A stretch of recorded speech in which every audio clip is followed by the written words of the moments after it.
Halo, kenalin. Di sini kita bertiga, yaitu aku sendiri, Hasnaul Salimah, dan Nur Aini, dan Osama Hanum Sabilia, akan menjelaskan mengenai PT Asuransi Jiwasraya yang pada saat itu mengalami gagal bayar. Nah, tapi sebelum masuk ke kronologinya nih, aku bakal jelasin tentang apa sih PT Asuransi Jiwasraya itu. Nah, jadi ternyata PT Asuransi Jiwasraya merupakan perusahaan asuransi jiwa tertua di Indonesia yang menjadi cikal bakal dari perusahaan asuransi jiwa milik Belanda Nijmegen pada tahun 1859. Nah, yang akhirnya dinasionalisasikan dan menjadi milik negara pada tahun 1960. Setelah beberapa kali mengalami perubahan nama, PT Asuransi Jiwasraya merupakan satu-satunya perusahaan asuransi jiwa milik pemerintah Republik Indonesia dan saat ini merupakan perusahaan asuransi jiwa lokal terbesar di Indonesia. Jiwasraya memiliki beragam produk, baik individu maupun grup, dan selalu mengalami perkembangan dan peningkatan disesuaikan dengan kebutuhan dan kemampuan masyarakat.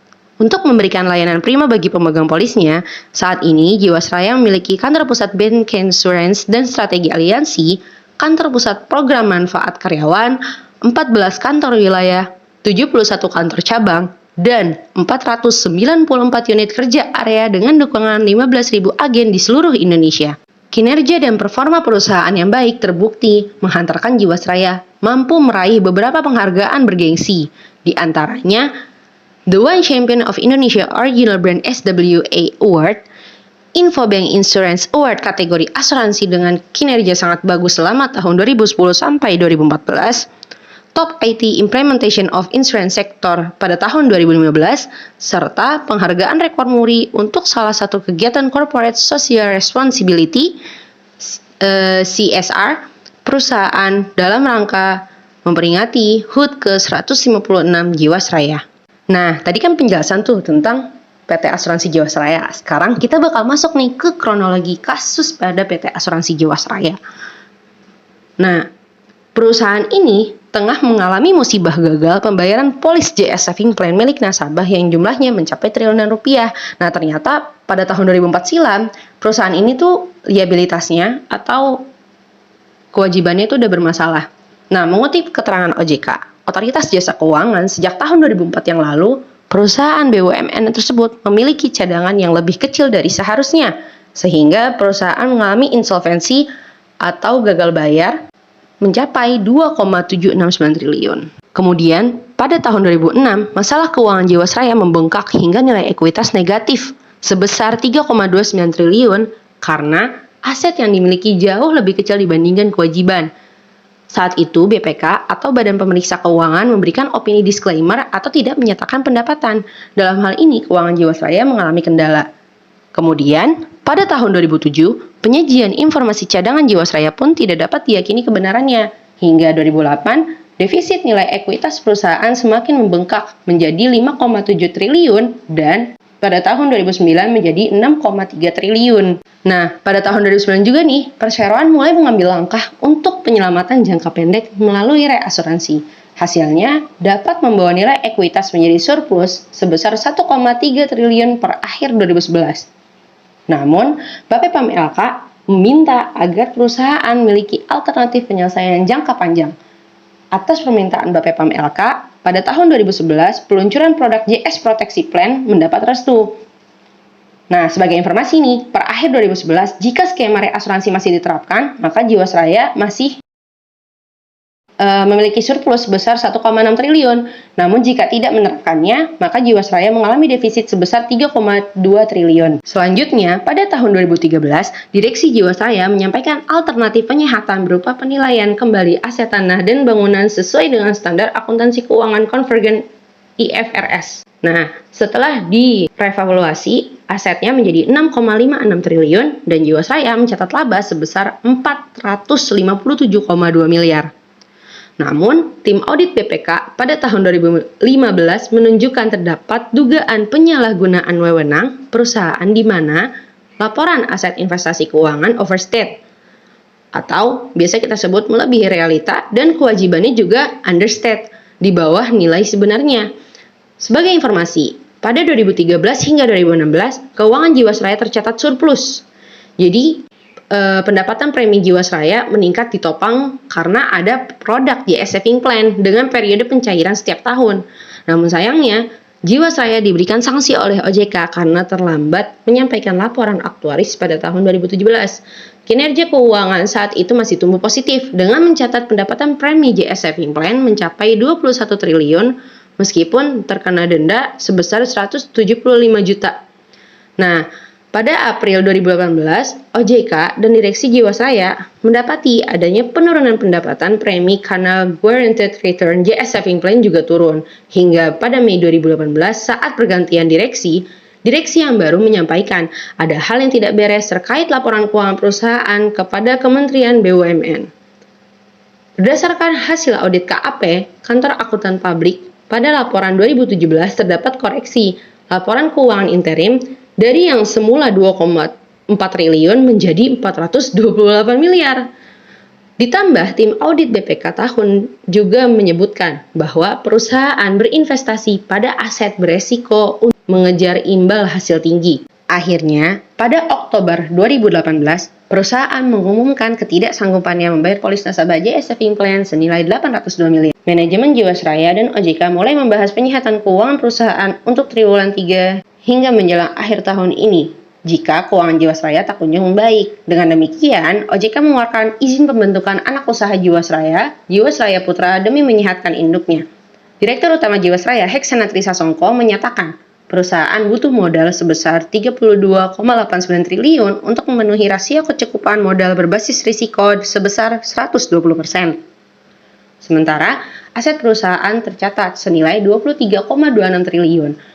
Namun harus memenuhi kewajibannya yang mencapai angka 50,5 triliun. Ekuitas negatif sebesar 27,24 dan liabilitas produk JS Saving Plan mencapai 15,57 triliun hingga sekarang. Kerugian kasus fraud pada PT Asuransi Jiwasraya. Persoalan gagal bayar PT Asuransi Jiwasraya yang mencapai 12,4 triliun sudah masuk ranah hukum dan ditangani Kejaksaan Agung. Pemerintah pun terus berusaha melepaskan jeratan masalah Jiwasraya, sehingga BUMN asuransi jiwa ini bisa hidup kembali. Ketua Dewan Komisioner Otoritas Jasa Keuangan atau OJK, Wimbo Santoso, pun angkat suara. Jiwasraya masuk menjadi pengawasan OJK, bahkan sejak 2006, otoritas ini ketika itu masih bernama Badan Pengawas Pasar Modal dan Lembaga Keuangan, atau Bapepam LK Kementerian Keuangan. Menteri Keuangan Sri Mulyani sebelumnya juga mengatakan terus berkomunikasi dengan Menteri BUMN, yaitu Erick Thohir, untuk menangani masalah asuransi Jiwasraya. Pihaknya akan melihat kasus ini secara luas, baik menyangkut sisi keuangan dan juga sisi hukum, sebab ini juga menyangkut kepercayaan publik terhadap perusahaan yang dimiliki negara. Persoalannya memang sangat besar dan sangat serius, jadi kita juga akan melihat dari semua sisi. Dari sisi keuangannya sendiri, neraca-neracanya, kewajiban-kewajiban yang sudah jatuh tempo, dan bagaimana kita akan mengatasinya, ini tuh sedang dan terus diformulasikan oleh Kementerian BUMN untuk dikoordinasikan dengan kami, kata Sri Mulyani di Gedung BPPT, Jakarta, Sabtu 21 Desember 2019. Sementara dari segi hukum, Sri Mulyani menyerahkan sepenuhnya pada Kejaksaan Agung. Menurutnya, Kejaksaan Agung sedang melakukan penelitian untuk kasus Jiwasraya. Potensi kerugian negara menurut Kejaksaan Agung mencapai 13,7 triliun. Kalau ditengarai adanya pelanggaran, apakah itu dari sisi tata kelola perusahaan, entah itu dari sisi keputusan, entah itu sifatnya perdata atau pidana, kami serahkan semuanya kepada Bapak Kejaksaan Agung dan timnya yang sekarang sedang melakukan penelitian, ucapnya. Ia berharap penanganan segera dilakukan, apalagi dirinya dan Erick Thohir telah dipanggil Komisi 6 dan Komisi 11 DPR RI. Elemen yang berkaitan dengan keuangan akan terlibat dalam menangani kasus ini. Komisi 6 dan Komisi 11 DPR RI sudah memanggil Pak Erick Thohir dan saya, dan mereka juga mendorong agar pemerintah melakukan penanganan. Jadi secara politik, kita sudah diminta oleh DPR untuk melakukan penanganan. Kita akan coba terus melakukan formulasi langkah-langkah itu. Tentu Pak Menteri BUMN sebagai kuasa pemegang untuk pengurusan BUMN, kuasa pemegang sahamnya, atas nama pemerintah akan bisa memformulasikan langkah-langkah tersebut. Faktor-faktor penyebab asuransi Jiwasraya gagal bayar. Sebagai perusahaan asuransi tertua, apalagi termasuk BUMN, sangat mengejutkan ketika beredar kabar bahwa PT Asuransi Jiwasraya mengalami gagal bayar polis para nasabahnya. Ada cukup banyak penyebab gagal bayarnya asuransi Jiwasraya. Beberapa di antaranya yaitu, yang pertama, imbal hasil atau bunga yang terlalu tinggi. Imbal hasil atau bunga menjadi salah satu pertimbangan dalam memilih produk keuangan, baik itu tabungan, deposito, investasi, maupun asuransi saving plan. Iming-iming tingkat bunga yang tinggi seringkali efektif untuk menarik banyaknya nasabah. Demikian pula yang terjadi pada produk asuransi JS Proteksi Plan dari PT Asuransi Jiwasraya yang dipasarkan oleh 7 bank mitra, yaitu BRI, BTN, Standard Chartered, Bank Victoria, Bank KBH Indonesia, Bank ANZ, dan Bank QNB Indonesia. JS Proteksi Plan merupakan produk asuransi dengan sistem saving plan yang menawarkan imbal hasil atau bunga sebesar 7-11%. Tingkat bunga yang ditawarkan ini jelas lebih besar dari bunga deposito. Tak heran jika banyaknya nasabah yang tertarik untuk membeli produk asuransi ini. Apalagi Jiwasraya juga menawarkan perlindungan asuransi sampai 5 tahun kepada setiap nasabahnya, sesuai dengan jatuh tempo pada produk asuransi ini. Kebijakan yang disematkan pada produk asuransi dari Jiwasraya ini juga dianggap terlalu menguntungkan nasabah, karena nasabah diperkenankan untuk menarik dananya setelah setahun plus imbal hasil sebesar 7-11%. Berikutnya, faktor yang kedua yaitu adanya fraud pada laporan keuangan. Di balik kesuksesan produk asuransi Jiwasraya yang laris manis di pasaran, ternyata tak serta-merta diiringi dengan manajemen yang baik. Karut-marut pengelolaan dana asuransi dengan sistem saving plan ini mulai terjadi di tahun keempat penjualanannya. Hal ini terkuak dengan adanya indikasi fraud pada laporan keuangan tahun 2017. Dalam laporan keuangan tahunan tersebut, total keuntungan yang diraih Jiwasraya itu mencapai 2,4 triliun. Padahal, laba sebenarnya itu hanya mencapai sebesar 328,44 miliar saja. Adanya fraud laporan keuangan ini diketahui setelah dilakukannya audit oleh PricewaterhouseCoopers atau PwC. Fraud pada laporan keuangan dan tingkat bunga yang tinggi menyebabkan keuangan perusahaan yang semakin berat, sebab perusahaan juga harus membayar kembali dana nasabah sekaligus bunganya yang tidak sedikit saat jatuh tempo.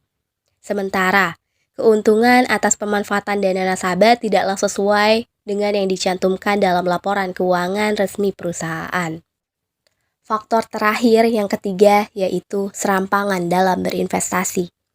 Dana yang diperoleh atas penjualan produk asuransi Jiwasraya dikelola sedemikian rupa sehingga menghasilkan keuntungan yang dapat meningkatkan kekuatan perusahaan secara finansial. Tak hanya itu, keuntungan tersebut juga dipergunakan untuk memberikan imbal hasil kepada para nasabah. Sayangnya, pengelolaan dana asuransi Jiwasraya dinilai kurang menerapkan asas pruden. Jiwasraya terlalu serampangan dalam berinvestasi. Dari laporan keuangan tahun 2017 terkuak bahwa sebagian besar dana nasabah diinvestasikan pada reksadana, saham, dan properti. Celakanya, investasi tersebut itu kurang memperhatikan manajemen risiko. Jiwasraya justru banyak menginvestasikan dana nasabah pada saham tidak liquid yang konsisten naik. Akibatnya, risiko gagal dan derita kerugian senantiasa membayangi perusahaan asuransi ini. Benar saja, saham yang diborong Jiwasraya terpuruk di pasar keuangan, sehingga berdampak pada tingkat keuntungan yang diperoleh pun tidak maksimal, bahkan mengalami kerugian. Selain itu, terungkap juga 12 persoalan utama yang memicu perusahaan mengalami kesulitan keuangan dan gagal bayar polis yang jatuh tempo. Permasalahan utama perusahaan Jiwasraya. 1. Produk-produk yang merugi atau negative spread dan underpricing, harga kemurahan. 2.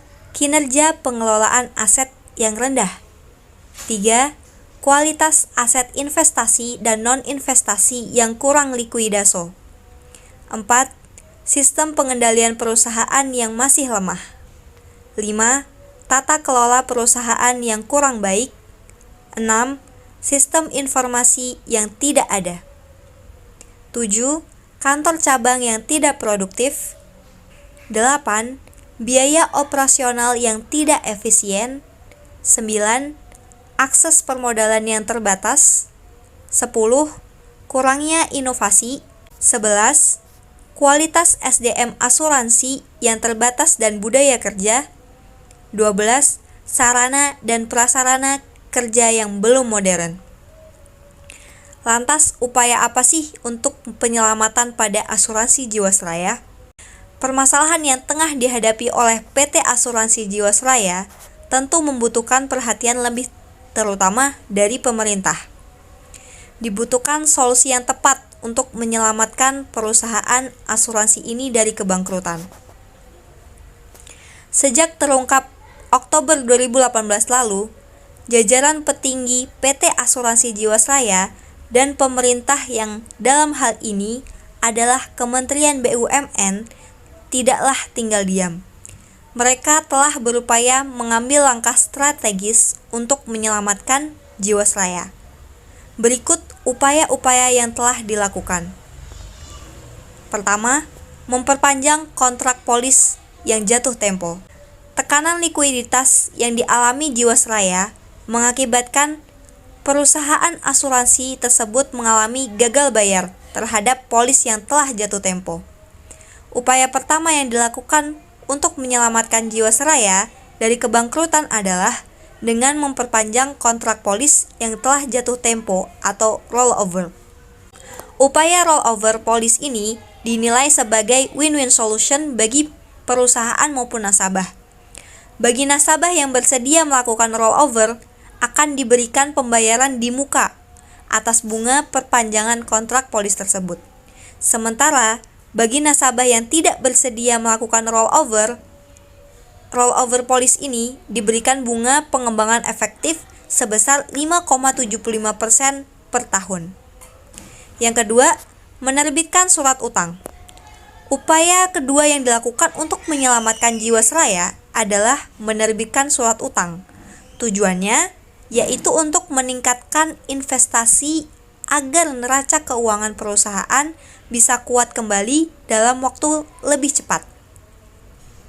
Surat utang yang diterbitkan Jiwasraya berbentuk MTN, Medium Term Note, atau surat utang jangka menengah senilai 500 miliar.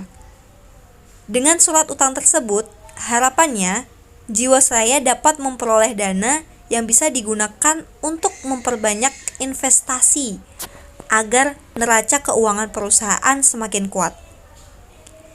Yang ketiga, mendirikan anak perusahaan. Upaya lain yang dilakukan adalah dengan mendirikan anak perusahaan yang diberi nama PT Jiwasraya Putra. Tujuannya meningkatkan kinerja usaha perusahaan untuk memperbaiki likuiditas perusahaan. Strategi yang digunakan adalah menjual produk asuransi baru dan unit link. Berkenaan dengan hal itu, Jiwasraya menggandeng 4 BUMN besar untuk memasarkan produknya tersebut. Adapun BUMN yang terlibat antara lain yakni BTN, Bank Tabungan Negara, kemudian KAI, Kereta Api Indonesia, Telkomsel, dan Pegadaian. Kesimpulan yang bisa diambil dari PT Asuransi Jiwasraya ini bahwa PT Asuransi Jiwasraya atau Persero adalah satu-satunya perusahaan yang merupakan badan usaha milik negara atau BUMN di Indonesia yang bergerak di bidang industri asuransi jiwa di bawah naungan Departemen Keuangan Republik Indonesia. Perusahaan ini berdiri dengan satu tujuan yang mulia, yaitu mendidik masyarakat merencanakan masa depan. Polemik Jiwasraya belum selesai sampai saat ini. Jiwasraya mengaku gagal bayar klaim polis hingga 12,4 triliun, sehingga nasib nasabah asuransi yang merupakan perusahaan badan usaha milik negara atau BUMN ini jadi tidak jelas. Sekian penjelasan dari kelompok kami dari awal hingga akhir. Semoga dapat dipahami teman-teman semua ya. Terima kasih, sampai jumpa lagi.